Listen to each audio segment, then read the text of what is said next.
Hello, Jenelle. How are you today? I am doing good. Kids got back to school yesterday, so today feels like that first day where we're back into routine and I've got some alone time to get stuff done again. So that's nice. Oh, that feels so great. I was like procrastinating going to bed last night because of today's a full work day, right? Like I've got a list. I've got a laundry list of things that need to be done. And yeah, last night I was like in denial a bit about the reality of September. Yeah. I love September. It feels this is the first year, and maybe it's because of a change in work and I'm working completely from home now, but September really feels like a new year to me. It has some January fresh start vibes, so I'm kind of Yes. digging that. It's been nice. Yeah, I have viewed September as the new year for a long time. It feels like a fresh start, and the leaves are changing. We're not totally into winter yet. Yeah, it feels I like to celebrate that transition a lot more in September than I actually do in January. Yeah, I agree. Yeah. So tell me, you are working from home, and can you share with us some of the heaviest parts of motherhood for you and how you've ended up now working from home, running your own ship with your own schedule, and give some context to that? Hmm. Oh, motherhood. Where to start, hey?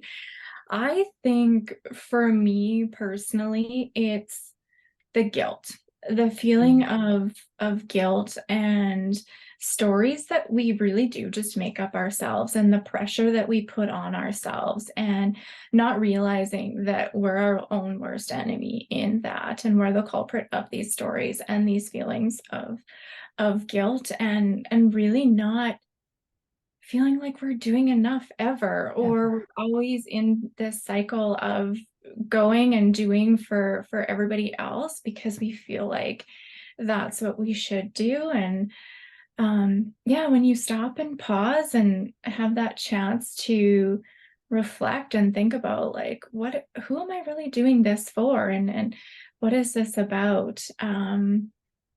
Yeah, I think myself just through my own learning and development, realizing, oh my gosh, like I have put so much of this on myself. And once you can unpack that all, it's an ongoing job of working through it, but it does feel a little bit freeing in that, gosh, if I just can change my mindset a little bit and thought about this guilt and shame and constant battle that I'm, not a good enough wife or mom or employee or whatever it might be. Um, yeah, that's just a lot of heavy weight to carry around when it's yourself putting that pressure on you. Did you have a moment, excuse me, did you have a moment of pause recently where you kind of took stock of your life and how you wanted to show up in it? Hmm. I would say probably over the last 2 years and maybe first so after having kids. I knew from a very, very young age I wanted to be a mom. Like it was just something that I felt so deeply and was drawn to. And so had kids, had my first one, went back to work in a corporate environment after having her. And then I always felt this pull to be home. And, maybe I want to work part-time once I have kids. And I think it's incredible that as females and women, we've worked so hard over so many years to fight for that seat at the table and have those equal opportunities as men in the workforce. And in the organization that I worked for, so I'm speaking from personal experience, very much felt that. I felt like women were given every opportunity equal to men, and I had a lot going for me in the corporate world and was so supported in the work that I was doing, and I had a lot of opportunities, but there was constantly this little niggle that it's like, you want to be home more, you want to work less. And I continued to tell myself these stories, women, you don't do that anymore. Everyone goes into the workforce, and the way that we've become accustomed to living our lives and doing all the things we want to, you require two working parents and full-time salaries and all of that. And so I continued to tell myself that and ignored this little niggle that was, you want to be home more, you want to be home more. And then had a second child, and same thing, it didn't go away. Our lives continued to be busy. There was kind of that constant battle between my husband and I in terms of who was going when, and it was hard for both of us to advance our careers and work and feel somewhat balanced and present at home as well. And so COVID presented opportunities to work differently and be able to work from home. And so many different opportunities opened up as a result of that. And so, yeah, I think it was just finally that point where I was ready to say yes and listen to that niggle that was, you can work differently. You can work and be present at home more now with the different work approaches. So yeah, a year ago, made the decision to change who I was working with and have more flexibility to be at home and be present with my family. And it's been great. There's certainly days where I miss getting out and being a part of that corporate world and that team environment and that sort of thing. But I just keep telling myself, you know what, you said yes to yourself and what was important for now. Mm. And being present in this time with my kids at the age that they are, that's what's important to me and our family. So it was a hard decision to make because it felt like it was going against the grain, and it didn't make sense to some people in the outside world when it was like, gosh, like you're doing so well and you like it. And that was the other hard thing, is things weren't super bad. It was, I had an amazing team, so much support and all those things, but it was just this internal battle. And I was finally like, you gotta say yes. And I was worried that I would regret it later for my family and for my girls if I wasn't here. So I'm sure that was not an easy process considering all of the conditioning, gender roles and all the things. Can you share some of the limiting beliefs that you were holding around like productivity, or like, yeah, like we have to have we have to have a two predictable income household, and just like give some context to some of that, like that inner narrative that can happen up here around what we can and cannot and should and shouldn't do. mhm. Yes, I compared myself a lot to other moms who have more children than I do, who worked harder, spent more hours in the office than I did, and often said, "Well, they can do it, why can't you? Suck it Mm, up and keep going."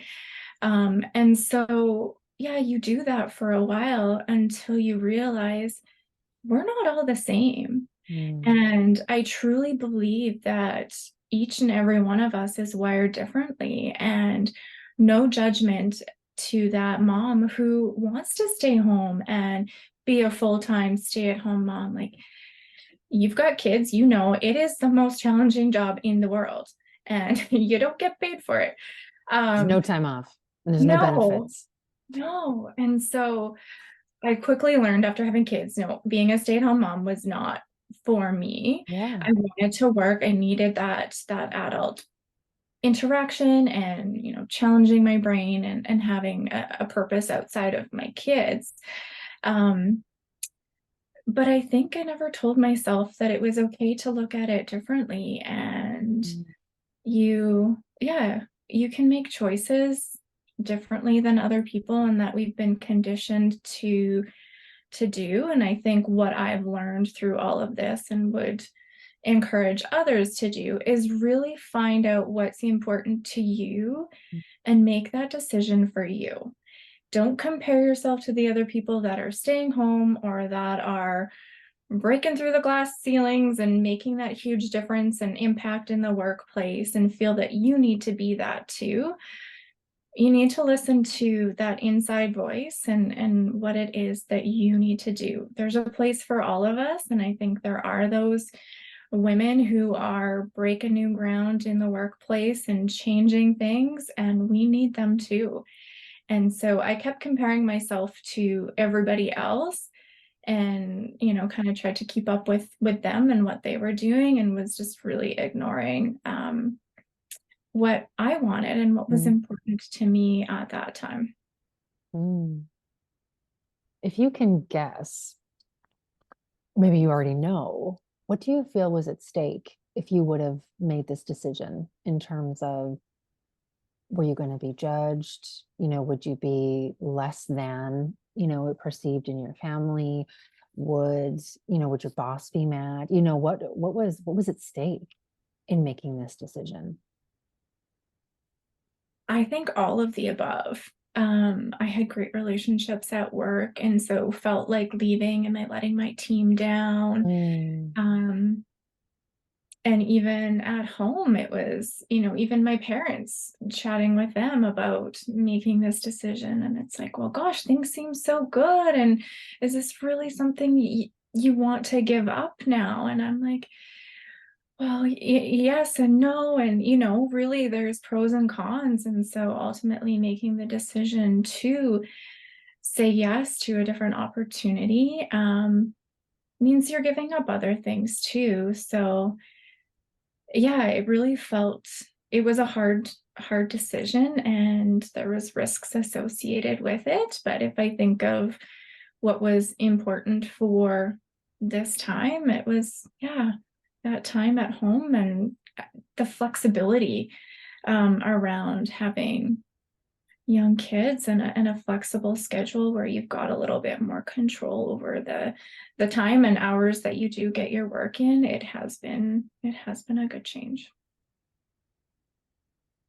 when when you talk about that intuition of, knowing that you wanted something, but the limiting belief kind of got in the way, how did you how did you really sit down and listen to it and understand and make the plan to make it happen? Because right now we're talking about, leaving corporate and moving into more of a home-based role, which you still run a company. um, that could be applied to, do we get a cleaning service? Do I put my kids in daycare? Do we get a dog? Do I landscape my yard? Right? Like, if we zoom out from, the details of an experience, and move out to the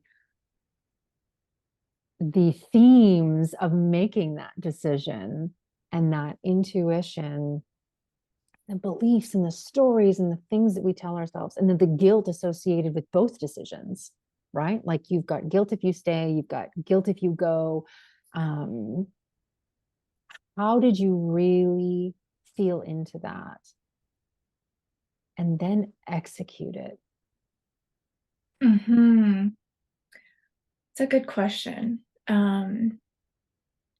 I think trusting that conversation and dialogue that I was constantly having and obsessing over meant something. Mm, I think I absolutely am still learning to trust that gut and that inner knowing.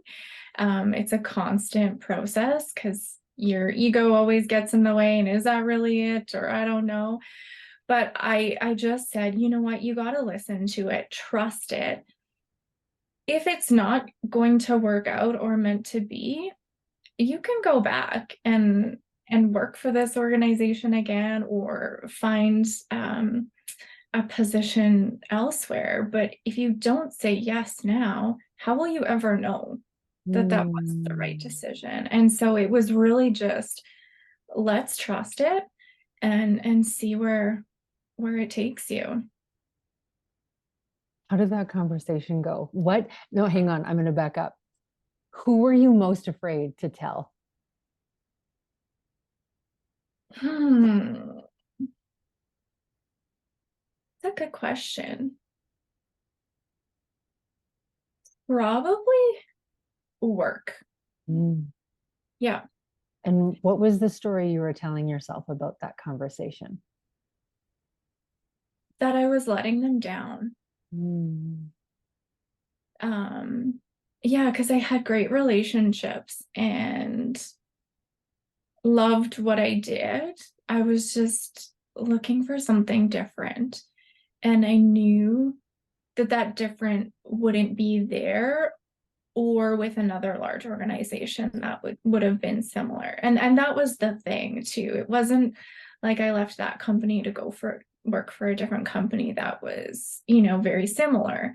It was a complete change, doing some similar work, but just a complete change in how that's done too. Mhm. Yeah. Mhm. Share with us what you're doing now. What have you started now that you have left corporate and are working at home, running your company? Yeah, so I've got two things going on right now. So carrying over from my corporate world is doing some consulting in the HR field, and so that feels very good. It's definitely my comfort zone, and things that come easy to me. That work is what I'm familiar with. On the other side, I've always loved coaching. And so whether that be formal coaching, informal coaching, in the work world, I didn't see it myself, but others saw it in me. But I'm a really good listener and often was that space for others to come in and talk to and get advice on. And so kind of naturally fell into that interest of coaching. And I've got two girls myself. And so raising them, my oldest is 9, almost 10, and really looking at the impacts of the external world now and what that has on their confidence, their self-esteem, their mental well-being. And I was on the search for different tools and resources that I could use right now with my kids so that I was ensuring that I was building them up and giving them that solid foundation of confidence and self-worth. So when they are technology age and consuming all of that, they didn't feel they needed to seek that validation externally or be concerned about filters and applying different things to get all of the likes and then that determining their self-worth. And so really felt called to doing some work in this space with moms and young girls and building something around different tools and resources to kind of foster that healthy relationship and support your well-being. And so it's been a fun little project slash passion and business venture that I'm down the road with, and it's constantly evolving. And again, speaking to that trust, it's like, gosh, I don't really know what this looks like. It's kind of a bit of a feeling. It's a passion of mine, and I see the impact that it can have. But how you get from here to there, it's a windy turn road and I don't know what it looks like. So it's exciting and it's unknown, but yeah, it's through conversations like this and meeting new people that it helps kind of fuel different ideas and content. And yeah, it's a work in progress, but my girls are absolutely my why behind it, and their friends and nieces and nephews and all these kids who've got it's such a complex world out there now. And I think there's so much information, and even with AI coming in, it's how do you know that the information you're accessing or consuming is actually real and relevant and credible? And so that is certainly something that is behind this as well, is we're gonna go out and source that credible content. We will find those reliable individuals and experts in their field and bring the content to you. Parents are busy, they are overwhelmed themselves. And so if we can provide a centralized one-stop shop with credible, reliable, timely information on a variety of topics that we know are impacting us and our kids today, that's what we want to create, is kind of that safe space and one-stop shop to go for information. Now I don't know if it's upcoming, but I saw that you're hosting a online safety workshop. Is that correct? Can you give some context to that, just to give some realness to the kinds of resources that you're creating? Right now, we did just launch, coming into September, a Confident Kids workshop. And so, yeah, Tammy is the facilitator of that workshop, has lots of experience working with family and kids in schools, and really just sharing in 30-minute Zoom calls some tips and tools for kids to help build up their self-confidence, their self-worth, some real practical tools to help deal with those big emotions as they come up and how to navigate that, and also dealing with social media and what that does to self-confidence and self-worth. And then at the end, what I love is she's doing a parent integration session. So the intended audience for the 4 sessions is kids, with an integration at the end. So sharing with parents what their kids were taught throughout the 4 sessions and how they can integrate and support them moving forward. So I think that that's so important as well. I think that really is so important. A conversation that I'd had with a few clients is this hyperfixation on kids' screen time and how we time it, how we police it, how we are aware of it, because of the danger, because of the risk, because of all of the things that you just mentioned, self-esteem, self-image, all those things. And the conversation I've been having with my clients whose children are older and maybe not on social media, but experimenting with even YouTube or just like searching things, is sometimes we worry so much about their screen time. We're not as focused on our own and what they might be witnessing, or what we might be even unconsciously or unintentionally modeling as parents, and reframing it in that way of maybe worry less about their screen time, not less in terms of safety or any of those things, but less and more reflection, more time, more pausing on how you are using it, or how technology is shown in the home or used. Absolutely. Our kids are our greatest teachers. And when I see my oldest on the phone and she's brushing her teeth, watching something, I was like, I get triggered right away and I'm like, shut that off. But if I stop and pause, how many times have I done that? Right. And you're absolutely right. Like, we're their role models. And so we have to stop and check ourselves, and be that example for them, because where are they picking up on these habits? And or the desire, like even just the desire around wanting it, needing it, thinking about it, right? And I even think about myself. I mean, I do so much, I validate it because I'm doing so much work from my phone. But they don't see the content of what I'm working on, right? It's just mommy's on her phone, or listening to something, or whatever it is. And how do a lot of parents wind down? They numb out, doom scroll. I just need 5 minutes to zone out, and so I might go as far to say as, where kids are getting some of that, like especially kids who struggle with like emotional regulation or impulsivity, like, of course, that's what they're going to see, hear, and do. Yeah. Yeah, And absolutely. it's a hard, it can be a hard truth and a hard reality to take ownership of that, right? The day that I took ownership for how I was showing up, the question that I asked myself was, how many times today were you able to make eye contact immediately when they walked into the room? Mm-hmm.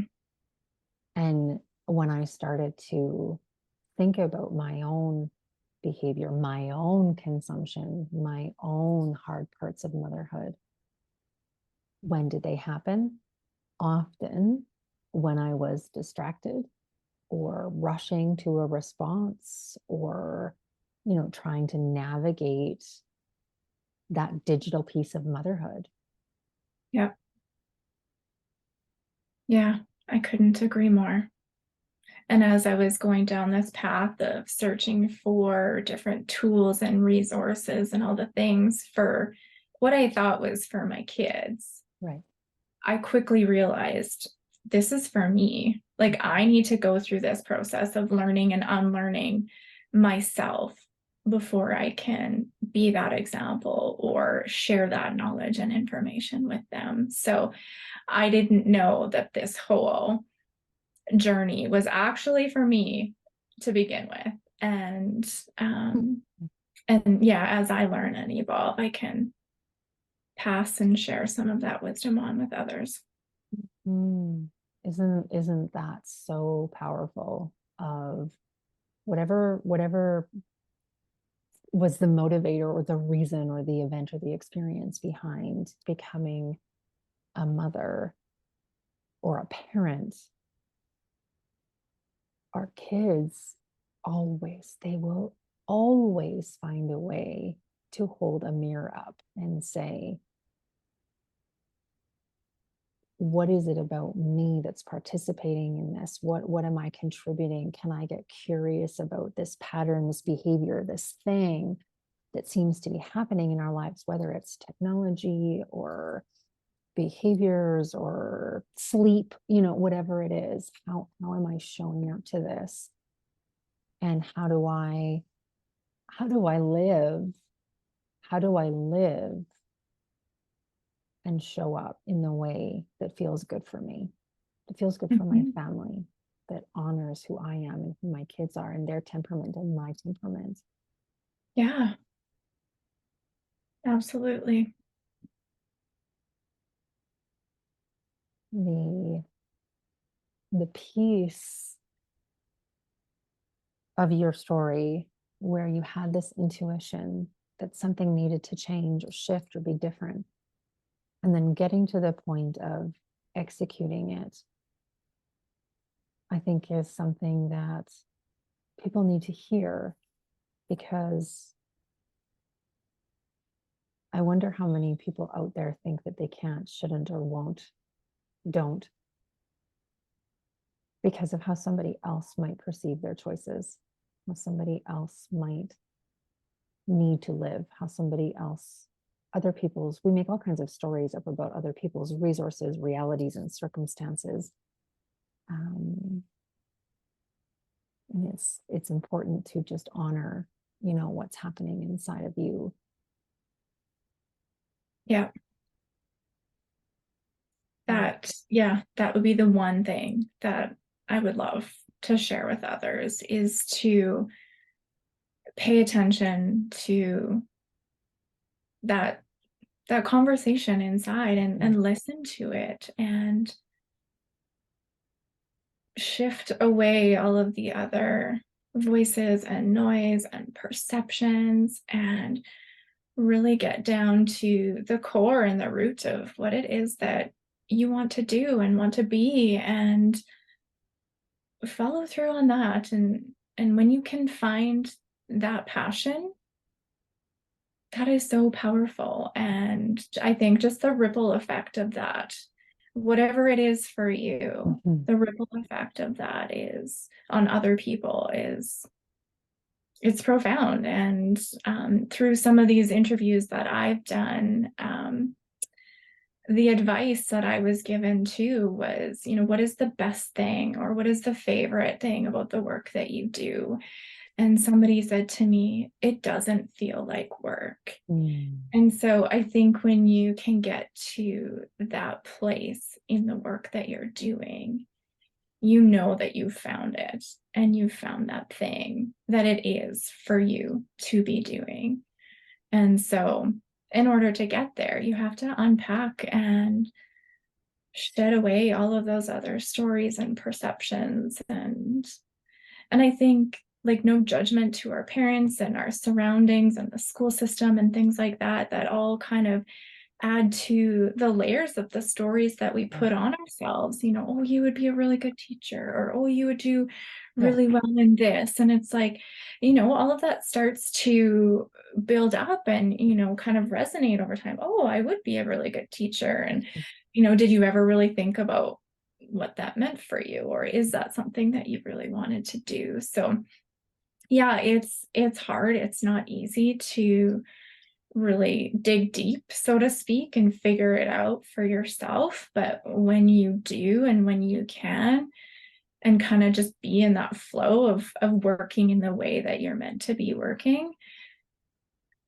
I'm no psychologist or a therapist, but I just wonder what the impact that would have on mental health and well-being. And we all know that that is a hot topic for many right now, in terms of individuals who are struggling and going through a variety of things. But if we were to truly be living in that passion and flow of what we're supposed to be doing, I do wonder Mm. what our communities, how they would look and feel, and would it be Mhm. different from a mental well-being perspective. Absolutely. I wonder that all the time. And it's something that I walk through with my clients a lot, of why does it matter? Who told you that? Where did that even start? Um, and so yeah, it's for anybody who's stuck in whatever you're stuck in. I'm gonna quote Anna. What is the next right thing? Just one thing. Because I think when we think about all the complexities, let's say somebody right now is considering, not going back to work. They want to be a stay-at-home parent. Regardless of their gender, any gender, they've decided they would like to stay home. What is one move? Not the big move, not the scary move, not the huge conversation, the thing that keeps you up at night. What's just one move, one daydream, one small attainable goal that gets you just one step closer? Just one step, not to the end of the destination. And that feels manageable, right? Just thinking about that one step versus trying to figure out the end goal. Yeah. Because like you said, even right now for you, there's still a lot of uncertainty in what this new venture looks like. And so, if we just move in the direction of that goal, in the direction of that intuition, in the direction of that whole, whatever it is, eventually you'll get there.